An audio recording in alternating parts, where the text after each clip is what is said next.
It's like everybody heals themselves in their own way. And you don't need an astrologer to know that because your intuition will often guide you quite correctly. But if you're having trouble with that, if you're out of touch with the moon, like maybe you're a guy, so you've been trained since you were a kid to be out of touch with your moon, the astrologer can help you understand these efficient methods of self-healing, regeneration, and self-restoration. And there's the beauty of it. That's why it's a healing art.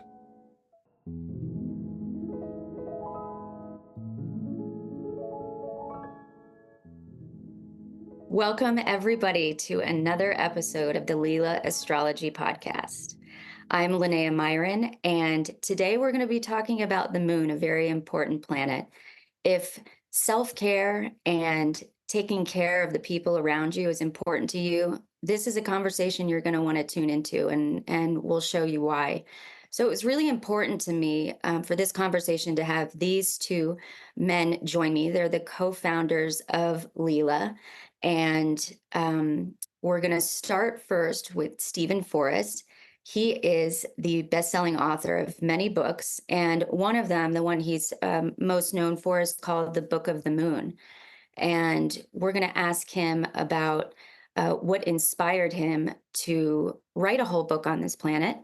And then we're going to talk also with Ricky. Ricky Williams is joining us, and his strongest planet is the moon. He is a moon guy and has helped bring out my moon in our relationship. And we're going to talk about that a little bit too. So welcome both of you to this Cancer Season podcast. And let's start with Steve first. You know, Steve, the Book of the Moon, a lot of people know about it. You wrote it, I think, quite a while ago. It's not one of your recent ones. And I've always wanted to hear you talk about why you wrote it, and also why part of the title of it is Discovering Astrology's Lost Dimension. I've always been asked what you meant by that, to put that on the cover. So welcome. Yeah, thank you. Thank you. It's good to be here. Astrology's lost dimension. There is a lot of collective ignorance about the moon. You go to any group of astrologers and say, what does the moon mean? They're all going to pipe up and say it's your feelings. And that is absolutely true. The moon resonates with your emotional body. It's the mood of your life averaged over a lifetime. The word attitude, everybody's got an attitude, and it flavors our experience. That's the moon energy.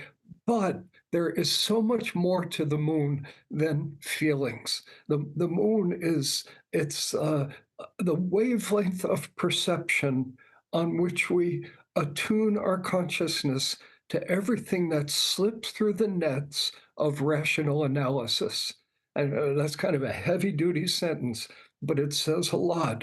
Like, for example, the idea that life is meaningful.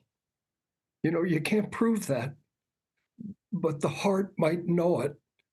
And the fact that we can't prove it, but the heart might know it, leads a lot of people in the modern world to be sort of dismissive of the idea, as if it's fuzzy thinking. It's not fuzzy thinking, it's moon thinking. The whole idea of love. One of my favorite illustrations is the scientific idea that your cat, if you have a cat, if your cat, well, it were bigger, it would kill you and eat you. Your cat doesn't love you. It's crazy to think your cat loves you. And the part of us that says, my cat loves me. Well, how do you know that? Well, I just know it. That's legitimate moon energy, this intuitive side of the character, which has become a rather lost dimension in our present culture, present description of reality. So that's why I gave the book that subtitle. Mm. Yeah, Ricky, do you have any thoughts on that? Remember when we read back over that part of Skymates, right? We read that part, the lunarization part of Skymates has this great excerpt in it that talks about that, almost sort of, you talk about the moon as being spooky, or references to things that I think people might associate more with things that are scary, but really kind of realizing the moon really is about that dark side, that nighttime, that sort of we don't really know what's out there, And I think it's interesting how at this point it seems like everybody is tuned into sun sign astrology, but now there's something happening collectively where people want to know their big three, right? And so now I'm surprised to find even a lot of men too know where their moon sign is. And I love that because I feel like we're now expanding our personalities a little bit, not just from that sun masculine part of us, but that intuitive hidden feminine moon sign. And I think that's going to be a wonderful thing for all of us as a culture as we start to associate um, the planetary orientation of our moons as well in our psyches. All right, so yeah, this makes me think of a conversation I had the other day. Well, a lot of conversations I had the other day about mental health. I was in Washington D.C.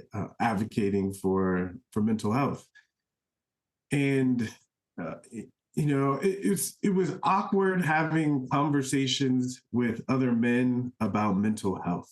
It was almost as if we didn't really know how to talk about it, and so a lot of times in astrology books, the moon is talked about as being feminine, and even some astrology books will say that in a man's chart, the moon rules the women. Um, and so as a man with a strong moon, it is kind of complicated to be a guy and embrace the feminine. And I think it's because we haven't really had conversations or talked about how the feminine or the receptive side of life can manifest for men. Do you have any thoughts about that, Steve? Yeah, I'd love to jump in with this. We're right at the heart of a major crisis facing our entire culture. In fact, I sort of campaign to not any longer call the sun masculine and the moon feminine. It sounds sophisticated, and it does convey something authentic to us, but it's also got a poison pill in it, and that's the idea that men are solar, which is to say strong, natural leaders, logical, rational, reasonable, whereas the women are lunar creatures, unable to function logically, but very tender and sweet and emotional and pretty good cooks. And it's like pretty soon we're back in the garbage can of 1950s gender roles, and so I think it's going to be a better world when people no longer talk about masculine and feminine traits, other than biology, obviously, and instead talk about solar and lunar traits. This all rests on one irrefutable piece of logic, which is, I've seen zillions of charts. I've never seen a man's chart without a moon. I've never seen a woman's chart without a sun. I mean, it's as simple as that. Everybody's got both of these functions, and to be a sane human being, you got to have both of them cooking. Now, let me take this one step further. Our society is recovering from patriarchy. We're recovering from male domination. We've come a long way with that. Lots of strong women stepping up to the plate, but we're still sort of in recovery here. And so women have been shamed and discouraged about claiming their sun, and men have been shamed and discouraged for claiming their moons, which immediately hooks back into what Ricky was just saying, talking with a bunch of men about mental health, and it's awkward. It's uncomfortable. It's like the women, I think, are ahead of the men in the race. I think they've gone further to reclaiming their sons than the men have with the moons. Just one more, and I'll throw it back to you guys. Being a writer, I have a collection in my head of book titles that were so good you don't have to read the book. where the title says it all. So it's almost like being too good a writer for your own good. And one of them was a book, I forget the author. I never read the book, but it was a book about male depression. And the title of the book was, I Don't Want to Talk About It. Mm. Not perfect, you know? Yeah. I don't want to talk about my moon. Mm.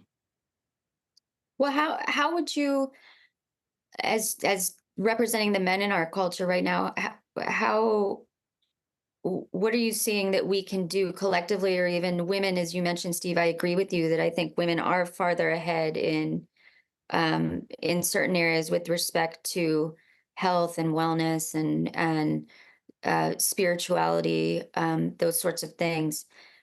How would you recommend that we become more aware of this? I think everyone is aware of it. How do we help it? How do we support bringing it into balance, or helping the men who struggle with this? Is it just a matter of just keeping at it every day and being aware of it and practicing, or do you think there are things that we can do with each other to really advance this and help the men get there in Yeah. this way? We we need we need heroes, we need role models, we need Mm. leaders. And Mm. nominate our very own Ricky Williams, you know? Yeah.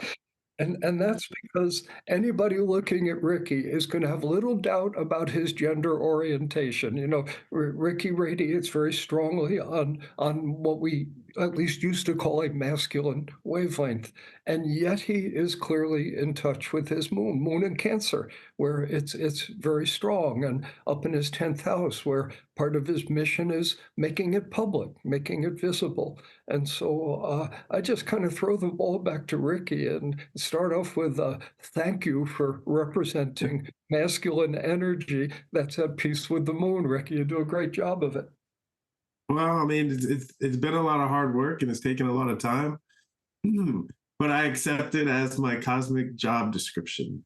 You know, um, we're talking about my moon, and it's up there in the 10th house in Cancer. And Linnea mentioned the Book of the Moon, and I remember being in the Amalfi Coast with you, Stephen, taking a workshop with you on the moon. And it was the first time, I'd been studying astrology for over a decade at that time, and I had read about the moon, but it was the first time that I really took a deep dive into appreciating what it's all about and what it's meant for me as a man. And what helped was the progressed lunar return. You know? And I remember sitting in my locker. I was a professional football player. I remember sitting in my locker and a question popping into my head of how does it feel to be in this locker room doing this at this point in my life? You know? And it was a shocking question, because the assumption was I'm a famous football player. This is what all little boys want to do when they grow up, and here I am. And so when I asked the question, the response that I got was, it doesn't feel good. This is not what I want to be doing. And luckily I had the courage to ask myself, well, what is it that I want to be doing? And the feeling that arose up in me was, being a role model for men. And so the image that came was, I need to go back to school and find a way to get into some counseling role, or counseling mentoring position. Beautiful. Beautiful. Let me chime in there. Ricky just mentioned lunar return. Maybe somebody out there in the audience doesn't know what that means. So let me just explain it quickly. The progressed moon, this isn't the one in the sky, it's a more mathematical thing, takes 27 years and 4 months to get around the chart and come back to where it started. And you could say you get 3 moon cycles and you call it a day. That's approximately the length of life. And the notion is that at that lunar return, the first lunar return, it's like your youth is at an emotional level, a moon level, attitude level. Your youth is ending, and you're beginning to enter midlife. And so Ricky illustrates this so beautifully. There he is, famous football player, a youthful dream. But then suddenly what comes up, it's like, how do I feel about this life that I've created? Is this feeding me? Is this nurturing me? Life beats us all up. Of course, that's part of life. Life's a struggle. Life is hard sometimes. The moon is what lets us recover and lets us heal. And at that lunar return, it's time to get in touch with your heart, get in touch with your needs, and do what feels good. Now for Ricky, it activated a Cancer moon up there in his 10th house, and so he begins his path as a healer instead of a demonic breaker of bones, on the football field. And when it happened for me, with a different kind of chart, my moon happens to be in Aries in the 4th house. I turned 27, and it's like up until that time, I'd been kind of torn. Like I loved astrology, but it's like, do I really want to do this with my life? Who am I kidding? And that desire to actually fully commit to my practice. I did an Aries thing.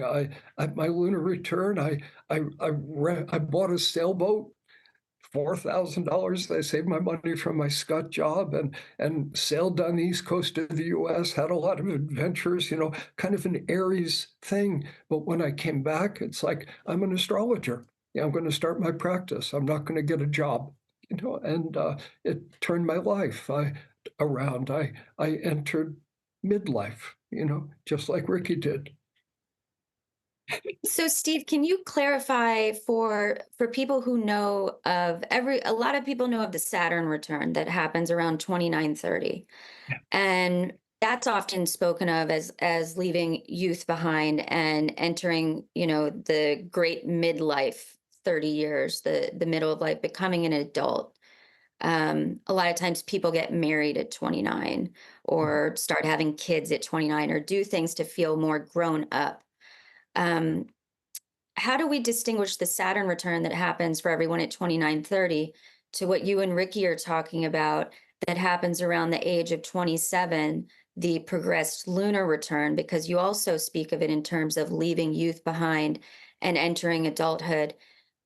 However, people have noticed in culture that that thing that happens to people at 27, where sometimes they end up dying, right? If you have Amy Winehouse or Jimi Hendrix or Jim Morrison or Janis Joplin, the list goes on and on. Yeah. Do you see a connection between that age of 27 and something they didn't accomplish or something that got stuck, and the result being living a fast life the way that they did resulted in death? Do you see a connection? It seemed like Ricky had a sort of death of sorts when his lunar return happened, only he didn't die physically. I'm curious to understand that distinction with the moon part of it, the lunar part. Yeah, it's a really fundamental question. So, dividing life into like 3 ages, youth and midlife and elderhood, is really fundamental to astrology. The markers between them are not like you wake up one morning and you're in midlife, as our intuition would tell us. It's not a snap, it's a process. And we can be pretty rigorous about that process because it involves the Saturn return, but also the lunar return, which always comes a little bit sooner. It's a couple of years sooner, 27 to 29. That spreads out to about a 4-year difference. So, when we get to like 55 and 59 for the second lunar return, second Saturn return, it's really pretty easy to understand because the moon is inward and emotional and private. It's your heart and soul. And the Saturn Saturn tends to be concrete and real and obvious. It's in the visible world. So you're having your first Saturn return. You're like 29 and a half.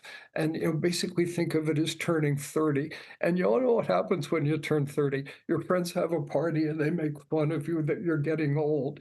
It's even worse when you hit your second Saturn return. You're about to turn 60 and everybody's giving you diapers and it's all playful. But it's like the point is, it's visible. It's like everybody knows it. It's a birthday with a zero in it, and it has impact. And so that's Saturn. We see it. The lunar returns are the secret, emotional, psychological, spiritual initiations into the new cycle. You begin to feel the mood that you'll need to follow if your life is going to be meaningful in its midsection. And then, the 27 club, it's such a reality. It's like astrology is in our face if we're open to it. The long list of musicians, mostly, although actors and all sorts of people who die when they're 27. And it's like the pressure on really every one of those people you named to represent eternal youth, no boundaries, able to stay up all night and sexually enthusiastic generally, and all of that. If our ego is so identified with youth, this kind of Peter Pan energy, and the psyche just can't figure out how to turn the volume down on that extremity and make the adjustment to serious commitments, something bigger than yourself in your life, that are so characteristic of a healthy midlife. It's an initiation we all face, and some of us pass, and some of us fail, and some of us fail spectacularly. I find this conversation, it's a moon conversation. I find I'm getting very emotional about it, and hearing you talk about this, similar to when I was in Italy listening to you talk about this. It's like, whoa, because the one time in my life where the thought of potentially committing suicide crossed my mind was at my progressed lunar return. And also what was coming up inside of me was thinking about my mortality as a football player. I was starting to realize if I keep doing this, like, my midlife is going to be crap because my body is going to be so beat up. In that fear of like, what's going to happen, it really got me thinking differently and prioritizing how I felt. It motivated me to listen to my heart.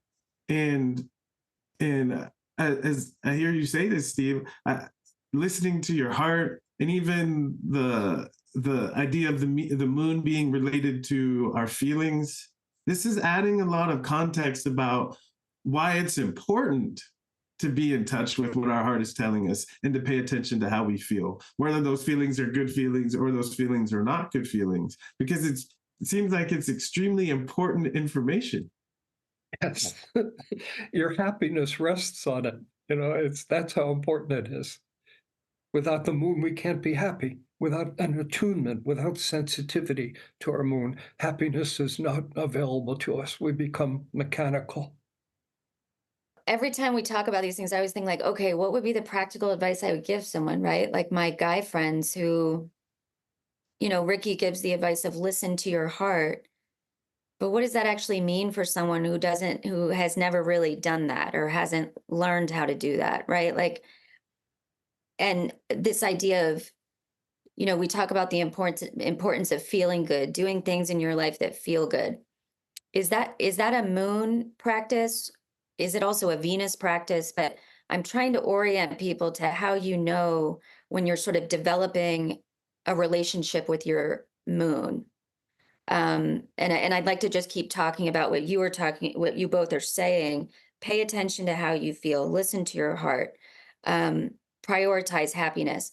But a lot of those are just platitudes for people who haven't had a certain felt experience where that sounds good, but then they go back into their life and into their home, and they don't have a practice of doing that. So, like, for the two of you, how did you at these times connect to that moon feeling and make shifts in your life where you went from being a football player that didn't feel good, um, to someone who now it is one of the most stable, happy, content people that I've ever met?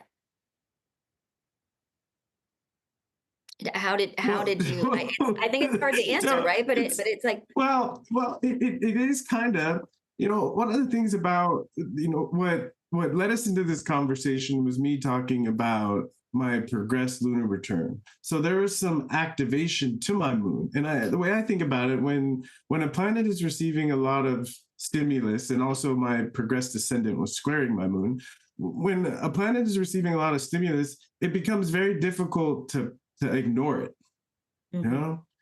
Um, and I think, as I'm saying that, I think about my mother, and the fact that I grew up in a house full of women. And as a football player, I was made fun of for, even though I was the best person on the team and everyone was afraid of me, my teammates made fun of me for being soft, you know? And so, it was a moment in my life that I've been waiting for, that there was enough stimulus that allowed how I was feeling to become obvious. So I had to deal with it. And I think I was prepared from life experiences, but I hadn't had a powerful stimulus enough to really make it so obvious for me to be in touch with how I feel. So much about being a football player, because we're in pain so much, is about masking how we feel. Yeah. Huh? Ricky makes And a really yeah, important point there, which is I'll say nobody needs astrology, for astrology to work. And so even if Ricky had no knowledge of astrology, he would still be going through that progressed lunar return at that time. And as he says, that would be stimulating his feelings.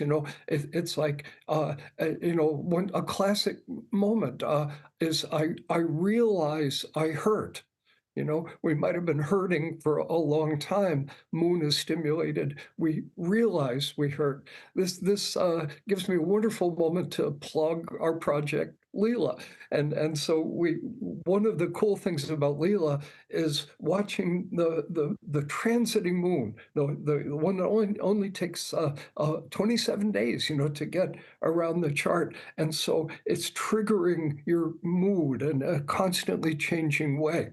And here's the point that I want to make. When I was writing that material, I'm thinking of think of transiting moon hitting where Mars is in your birth chart, just for an example. And so Mars carries a lot of different energies. One of them is anger. And so in the course of a day, I mean, just imagine you're driving to work. How many people piss you off because of the way they drive? How many people risk your life so they can get to work a little bit before you? It's like life is this constant sense of battery, from other human beings. And if we think like that, we go crazy. You can't just be angry all the time. What a terrible way to live. Where does that offense go? Where does that anger go? Well, you swallow it, and you're not thinking about it. Okay, well, the moon comes along, transiting moon, lines up with that Mars for a few hours, kind of depends how close you want to be to count it. And during that time, your heart is more sensitive to your Mars. And what's going on from a more developmental or evolutionary perspective is that your Mars needs to be in touch with its feelings. Your Mars needs to heal. Your Mars needs to express itself. And so um, you're angry. And maybe you don't even know why. Maybe you're testy with your partner, or maybe you drive badly, aggressively yourself. But if we can be mindful of it, which is the whole point of Lila. We read this thing on our phone and, oh, here's what's going on. Let me be more healing in my disposition to the part of me that's been beaten up, that requires some gentleness and some support now, rather than just acting out. So it's just an example of how minute by minute, literally, the moon is trying to make us okay. It's trying to heal us, trying to comfort us. Mother Moon. Mm. Yeah. Often when I'm talking to someone about the moon in their chart, I'll use the phrase, you have to feel it to heal it. Yeah. You have to feel it to heal it. Yeah. And I just talked about the transits and progressions, activations to the moon, and our feelings get stimulated, get activated, get amplified. And I also think of how relationships can have the same effect. Linnea mentioned we were looking at Skymates last night, and we were looking at the chapter on lunarization. Is when someone's moon affects a planet in your chart, or your moon affects a planet in someone else's chart. And in Linnea's chart, our moons are directly opposing each other. Her moon is in Capricorn, my moon is in Cancer. And I have this image, memory of one day I was in the car waiting for Linnea because we were going somewhere in the morning, and she got in the car and she was kind of testy with me, and my Cancer moon was very sensitive to what's going on, and I said, "Are you upset with me?" And she said, "No." And I said, "Are you sure?" And then she paused for a minute, and she realized that she was upset about something. And then we were able to talk about it, and it kind of smoothed over, and we had a nice ride that morning. Beautiful, beautiful. Yet another marriage saved by astrology. Yes. It's such a helpful language in a relationship, like some of it. But back, straight directly to the moon for a moment. As we've been saying, it's all about taking care of yourself, but everybody does that in their own way. And so, I'm thinking when I was a kid, in my early 20s, maybe I'd drive past a golf course. And there are all these guys in a funny colored pants, and at great expense, they're chasing a little white ball around the lawn. And I'm a kid, so I'm judgmental. Thank you, Lord, you did not make me one of these guys in the green pants with the plaid shirt, chasing the ball. And now I'm older, I'm less judgmental, and I realize that it's like, this is a cartoon, but it's a spiritual cartoon where before that golfer took birth, they're at the end of the cosmic diving board, the angels and the Lord are about to send them down into the earth, and God says, you're going to have this challenge and that challenge, and your wife's not going to understand you, and your kid's going to be a junkie, and all this hard stuff. And when it gets to you, trust me, 18 holes, you're going to be all right. Yeah, I mean, I'm smiling. It sounds like a joke, but it isn't a joke. And that guy goes out on a Saturday and plays 18 holes of golf, and he feels better. Now, where's his moon?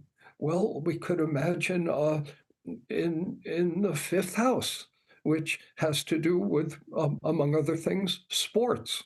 And maybe in Sagittarius, which has some of that same kind of physical expressive color, and so he takes care of himself that way, and then we could imagine somebody else with a 12th house Capricorn moon conjunct Saturn, which is much more serious and private, and they have a hard day. They need to get off by themselves, sit down quietly, maybe with a cup of tea, and read a serious book.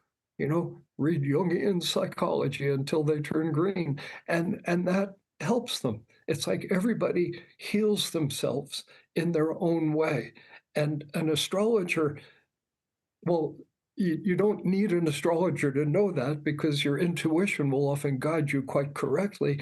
But if you're having trouble with that, if you're out of touch with the moon, like maybe you're a guy, so you've been trained since you were a kid to be out of touch with your moon, the astrologer can help you understand these efficient methods of self-healing, regeneration, and self-restoration.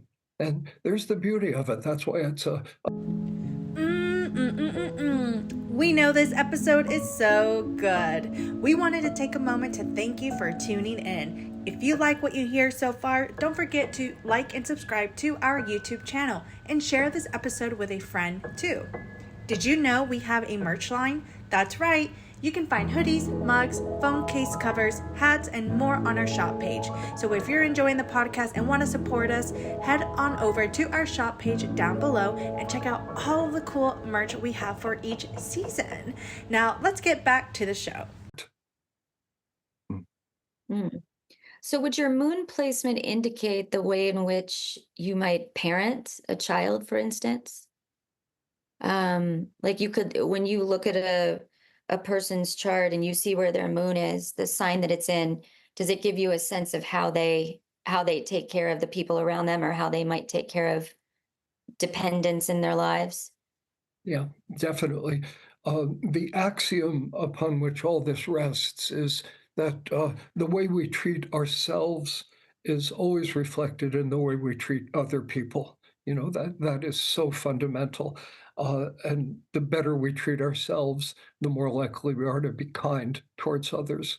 You know, in terms of parenting, you know, every paperback book that's ever been written on the subject tells you exactly what to do. You know, here's how you're supposed to parent, and then you read another book and it tells you something different. You know, and the idea is that each of us will have a different path as far as nurturing other people, and you know, be true to ourselves. Kind of trust that the universe has given you the moon that you have, because that's the kind of parent you're supposed to be.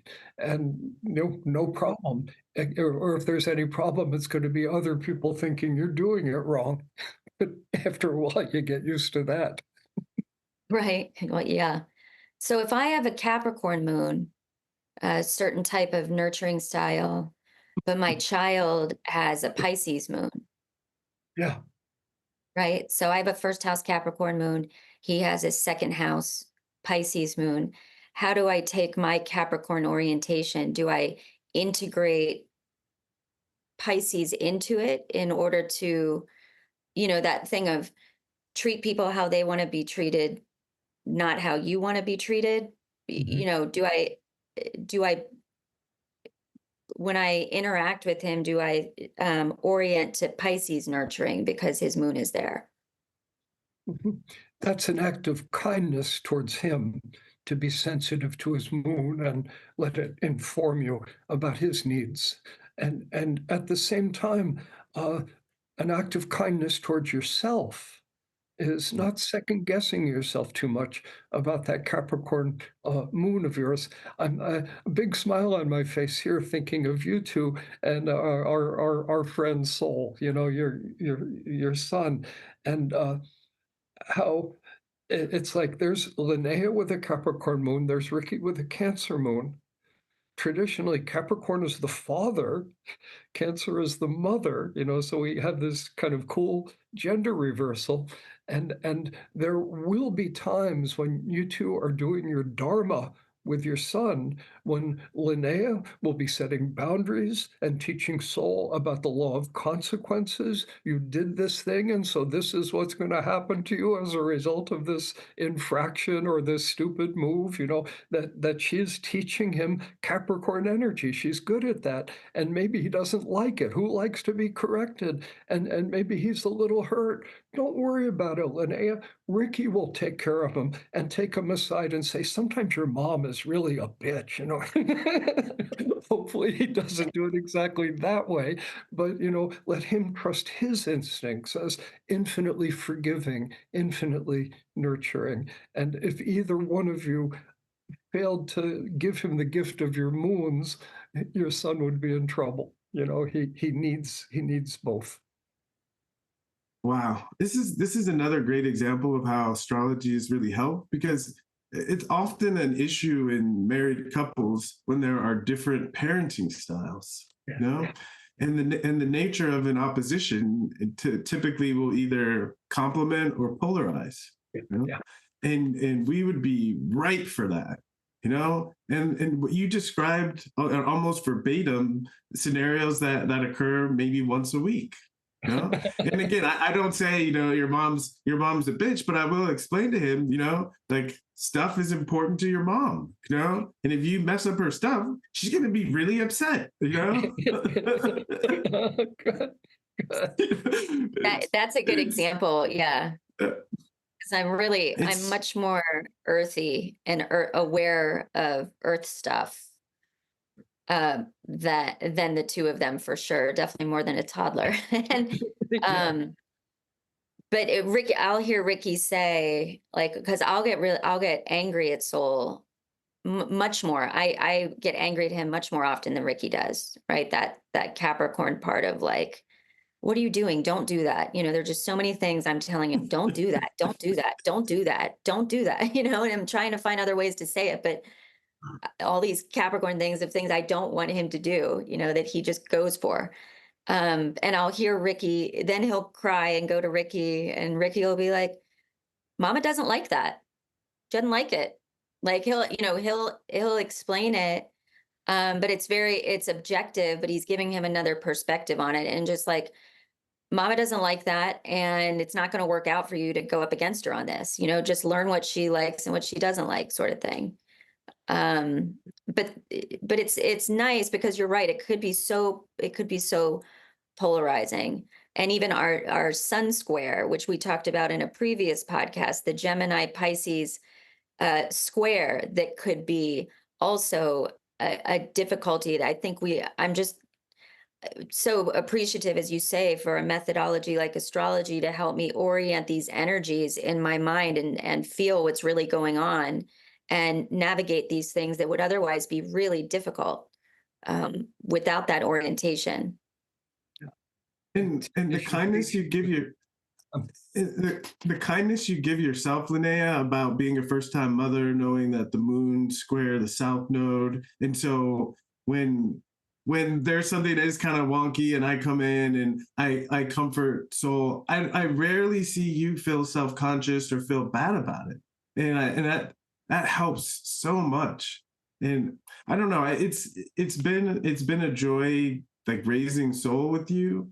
And I think it's the moon connection, because there is a complementarity that we can appreciate in our parenting styles. Yeah. Complementarity rather than polarization. I want to pick up on just a phrase Ricky used that was really charged for me. He's back to parenting Soul. Ricky takes Soul aside and says, your mommy really doesn't like that. That's almost an exact quote. And we think about it, this is Ricky's Cancer moon instinct giving instruction to Soul's moon, saying, these are not his words, but this is his message. So Soul, of course you don't want to hurt your mother. Of course we all love each other. And your mommy doesn't like this. So, if you modify this behavior, you'll be making her happy. You'll be supporting her in her happiness. And what a Cancer message that is. Here's a way you can be kind, informed in your kindness towards your mother. And Soul's Pisces moon soaks that up like a sponge, that easy trine, the trine aspect, Cancer moon to the Pisces moon. Meanwhile, Linnea's Capricorn moon in a sextile to the Pisces sun, another supportive, harmonious aspect, a little bit different. And so as Soul matures, maybe you're seeing this already, but certainly as he matures, anyone with a Pisces moon, to take care of their soul, S-O-U-L, they have to sit on the mountaintop in meditation.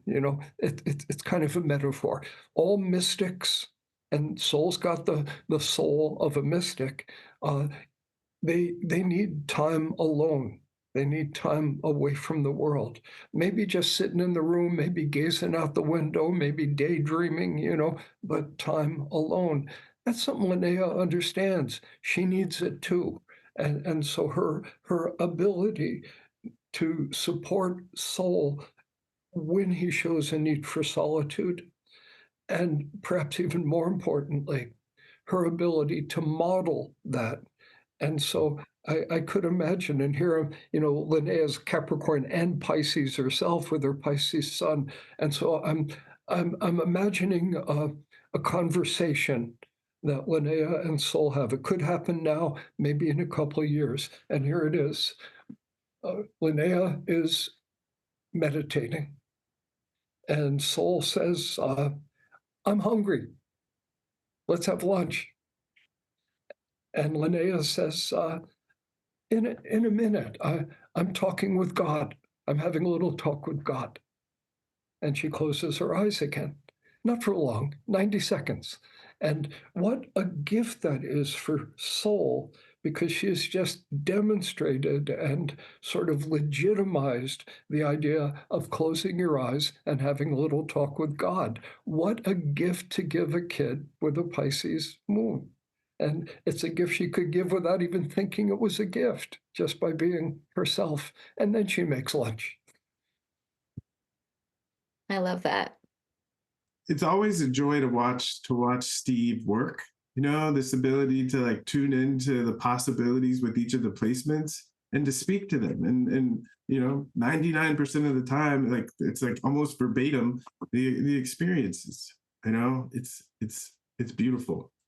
Thanks. It's a term that I learned actually from hearing you speak, Steve, navel gazing, and associated with the moon. And back to my moon opposition with Linnea. I remember several years back, I was up at Esalen taking a class. Linnea stayed back in LA, and she was taking a class. And, we were still in a fifth house time, falling in love with each other. And I was missing her and feeling kind of lonely.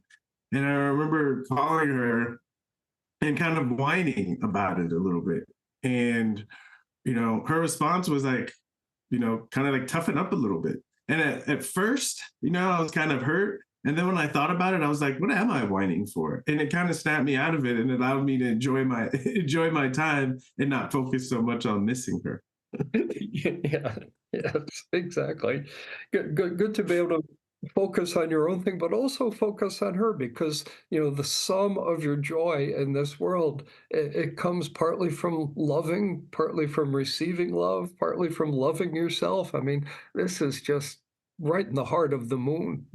Moon is it's our deepest relationships. This is an important angle. It comes back to the primal root of everything, which is the correlation between the cycle of the moon's phases and the cycles of a woman's biological fertility, the menstrual cycle.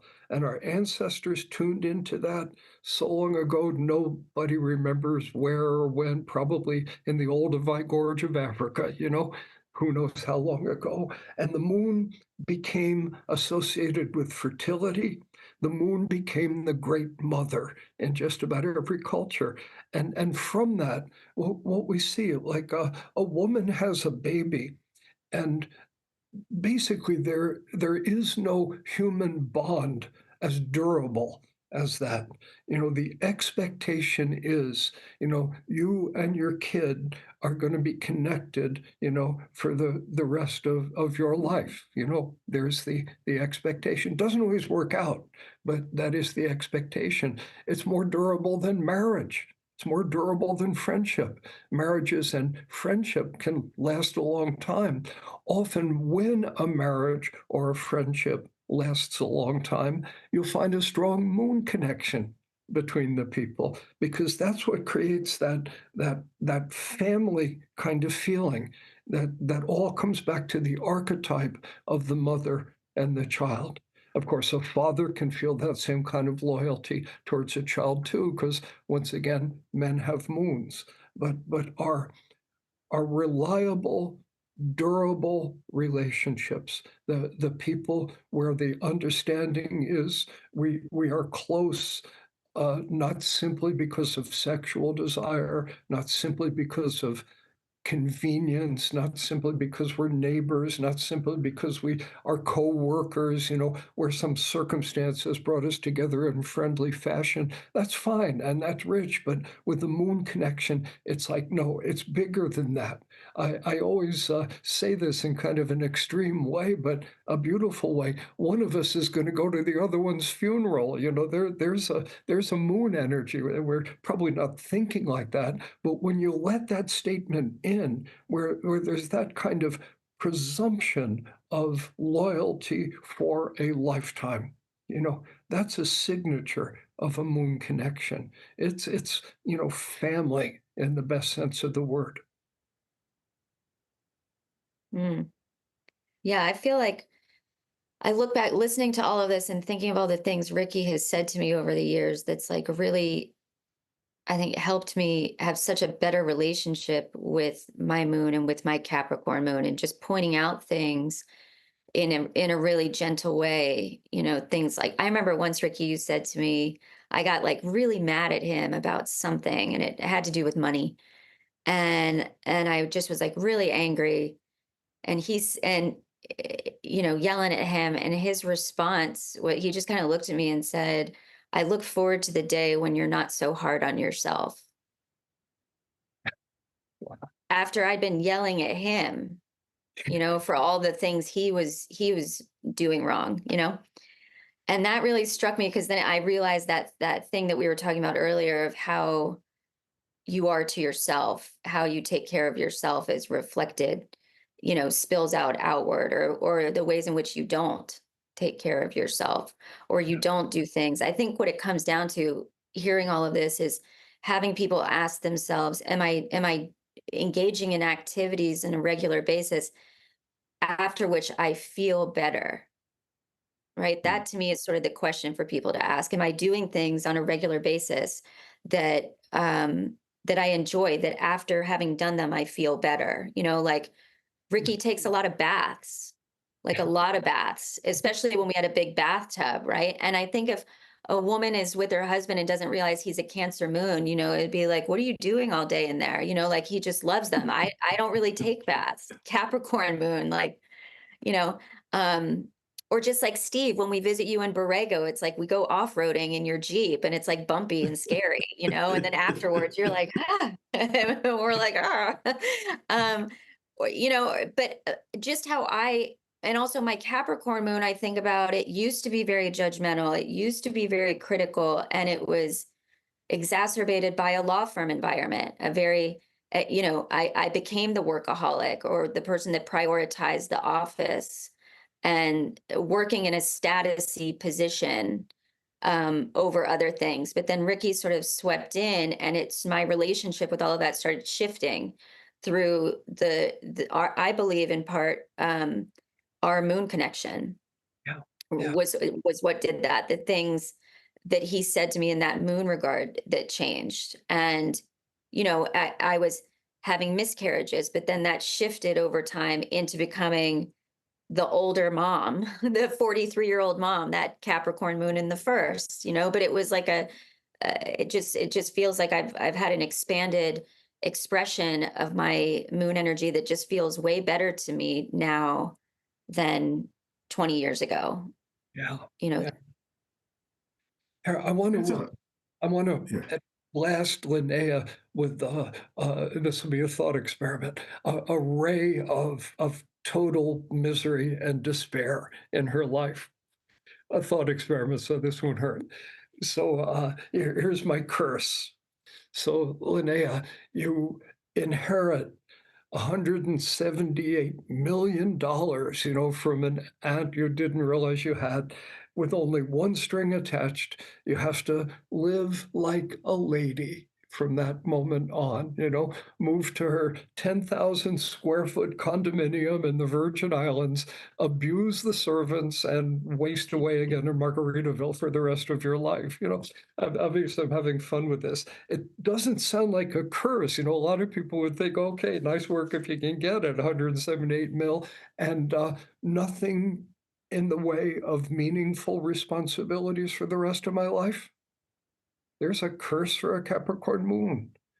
For you to be happy, you need to be engaged with difficult things. The famous expression the Marines use, the impossible takes a little longer. This could be like a tattoo for Linnea. Now, one more step with this. And so when you were younger, you decided you would become an attorney. And you wound up as an attorney in the Shark Tank cutthroat world of Los Angeles real estate, and you're doing all right. Every day, you had to work really hard, and okay, it's like that was not a failure. There's nothing wrong with that. That was an early lesson in you being true to your Capricorn moon. You're armed for bear. You're wired to do difficult things, and so you met Ricky, and he has a very stimulating effect on your moon through his moon opposing it, and you begin to get in touch in a more individuated way with your moon. And the next thing you know, it's like being a cutthroat commercial real estate lawyer in Los Angeles.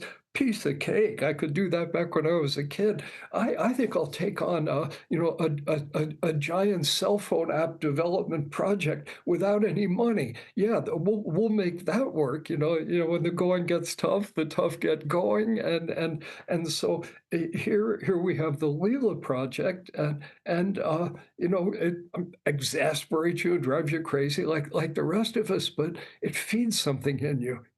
The fascination with what's difficult, the opposite of laziness. But in this case, we see you are doing a Capricorn project that has a healing intent behind it.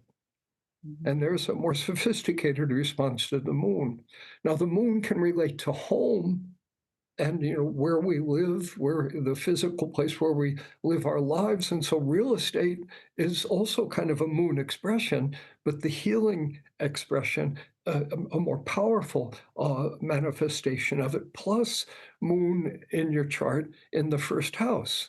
And so as your moon expression becomes more sophisticated, increasingly we see you in a position of leadership, making the choices. You had to make choices in the real estate world, but I'm sure in the hierarchy there were those above you. There were those who were in a position to yell at you and correct you.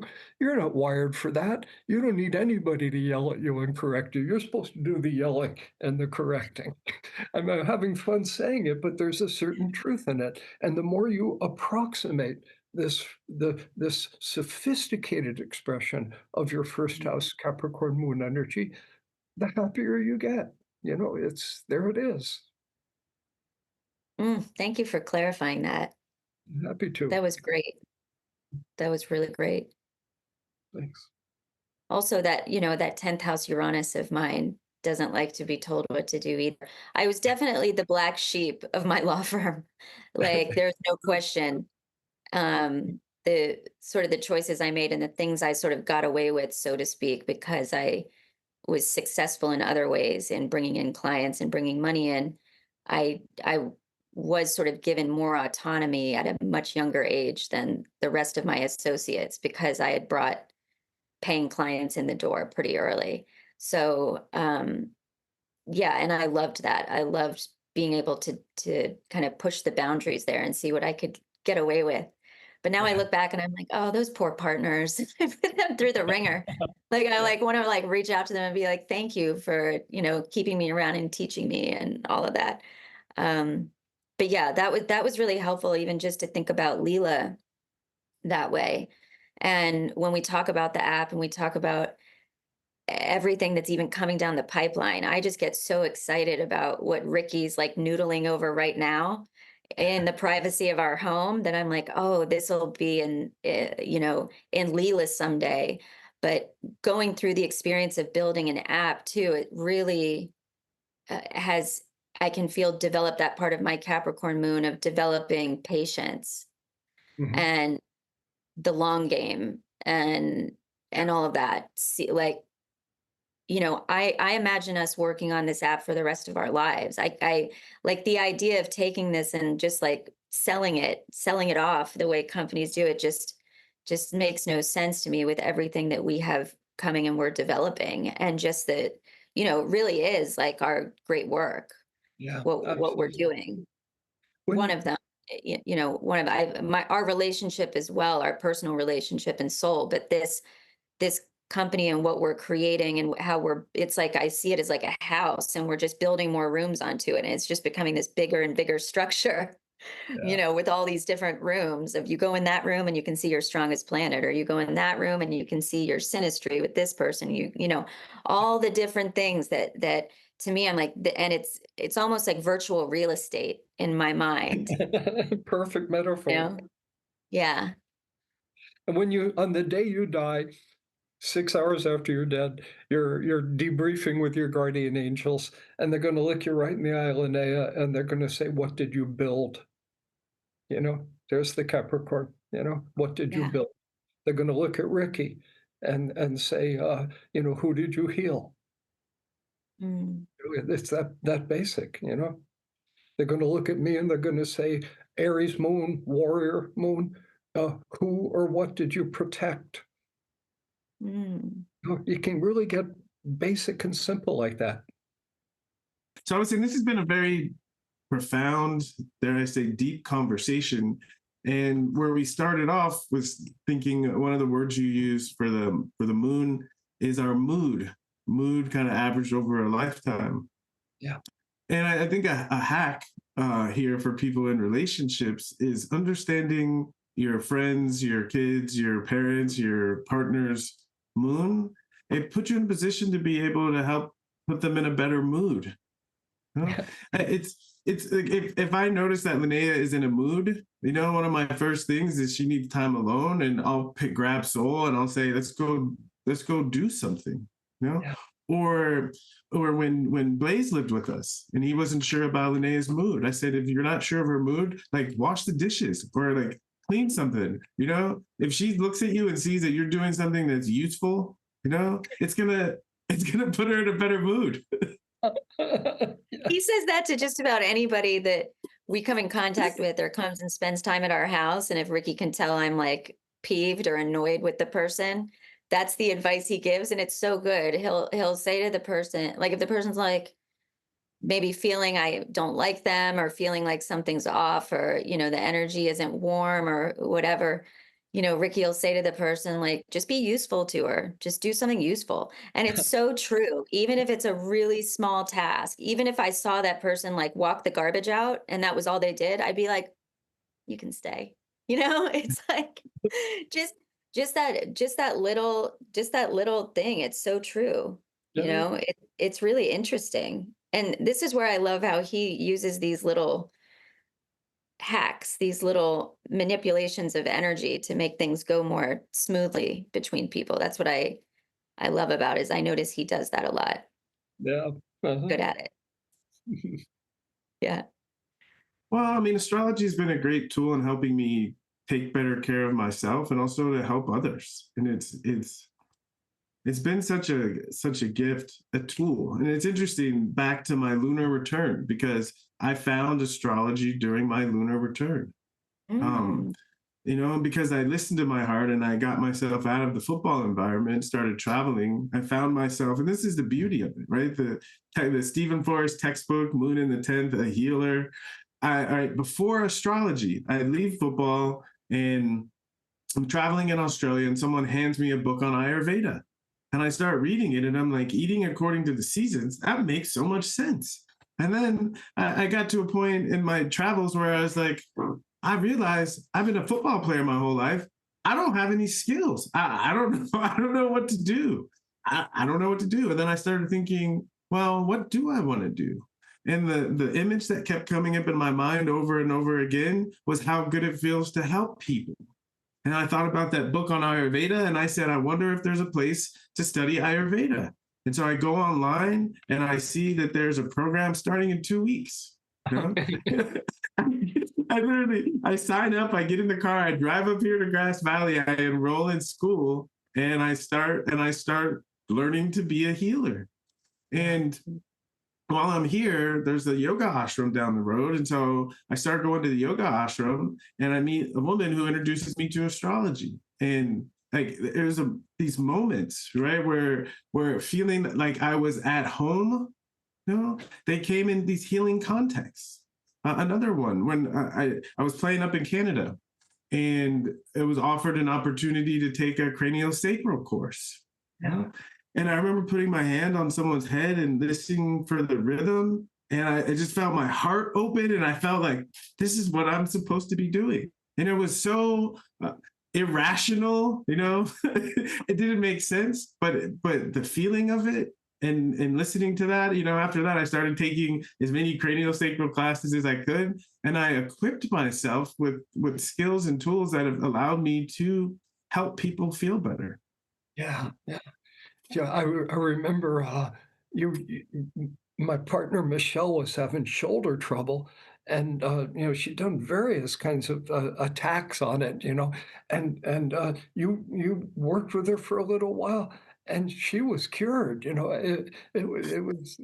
was amazing. It was like some energy cure. You had the gift in your hands, that magic. It's there it is. It's in your chart. And I'm glad you discovered it. Yeah. Buried treasure. Yeah. Funny, you started out breaking bones, and now you heal them. We could get South your Aries Node. South Node. There's the karma. The moon squaring it. So the evolutionary tension on your own warrior karma moon hanging in the balance, would it serve your future, the North Node, or would it get sucked back into the karmic past? And, the bookies in heaven, were giving it like 2.5 to 1 in favor of Ricky, So if anyone listening is curious about how to learn more about their moon, you can go onto our app, and there are a number of different sections where you can read about the moon. And for instance, anyone listening here, you might have a Capricorn moon like me, or a Cancer moon like Ricky, or an Aries moon like Steve, or one of the other ones. And you can go onto the app in the My Charts section, and you can read about the natal placement of your moon. We give information about the house and the sign, and a whole lot more. And then in the daily section, you can read about the transiting moon that we talked about, moving through the signs every 2.5 days. And then what I really love is in the connection section of the app, when you connect up with another person, you can read about the interplay between your two moons, like how we just discussed Ricky's Cancer moon going up against my Capricorn moon, and the advice given to each person on how to really understand who's here and to help each other feel better and give each other what we want in a way that feels good to both of us. So I love that section. That's the one that we worked on most recently with Steve, that has been uploaded to the app, and it's just, to me, very sophisticated in all the different ways you can read about the planets interacting with each other, because we believe ultimately that everybody can get along with everybody. It's just a matter of being informed of who's in front of you. And we love providing this content for people because we've seen it in ourselves and in other really develop what we call informed compassion for each other. And then it almost becomes second nature and easier to do without having to refer to these things. You just start the practice of it, and you start to be able to really read people in a way, which is also a great moon practice. So thank you both for all of the information you provided today. Happy Cancer season. Any Thanks last for words? No, just thank you for being my family, where our moons are all connected, and there's that family feeling between us, and that's precious.